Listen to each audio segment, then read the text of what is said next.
السلام علیکم او ستړي مشئ څنګه چلې امید دی ښه وی الله پاک مو روغ جوړ او ښه ساته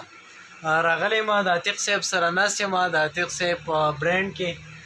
المکه شوز هاوس بټخیله کې د هغوی سره د نن مخاطب کوم تاسو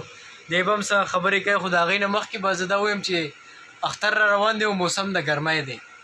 نو د ګرمۍ په موسم کې اول خو موږ ته پکار دی اوس هم په هاسپټل کې زیات پیشنټ دی په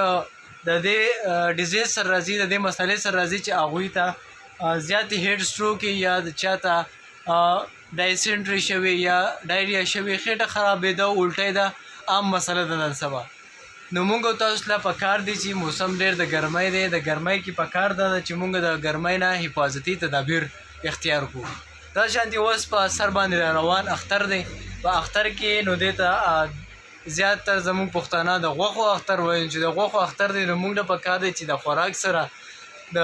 خوراک کې موږ لږ احتیاط وکړو د احتیاط داسې خوراک وکړو چې هغه موږ ته څه نقصان ونه رسوي زموږ پوټ پویزنینګ ونه شي موږ ته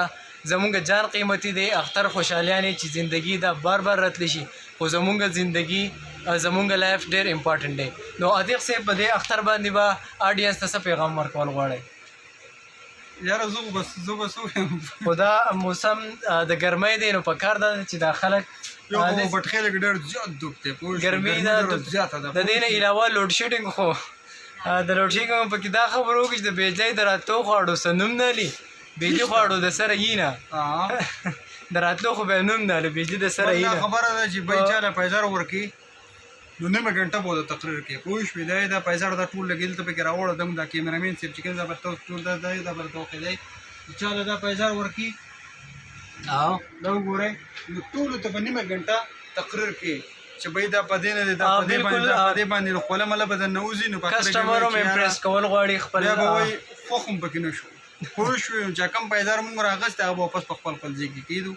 ته پوه شوې نو په دې وجه څه ګرمي خو لکه مونږ الحمدلله ډېر زیات لکه ګزاره کاپریشن کوئ بالکل چې دلته چې څونه هم ستاسو کسټمرز راځي هغوی ټول ستاسو صفت کوي بالکل او زموږ دا دکان دی او دا چې کوم دی زموږ د یوټیوب اولنۍ ویډیو ده جی بالکل دا زموږ فرست ویډیو ده او انشاءالله د دې نه وروسته به نورې هم د خیره سره انشاءالله تعالی د خیره نورې ویډیوز به هم راځي دا فرست ویډیو ده نو د عتیق صاحب د آډینس دپاره دا پیغام دی چې دا زموږ پیلنۍ ویډیو ده او دا ویډیو ډېر وګورئ او د مخکې ورسره شیر کړئ چې کسانو ته پته ولګي چې دا د دوی په خپل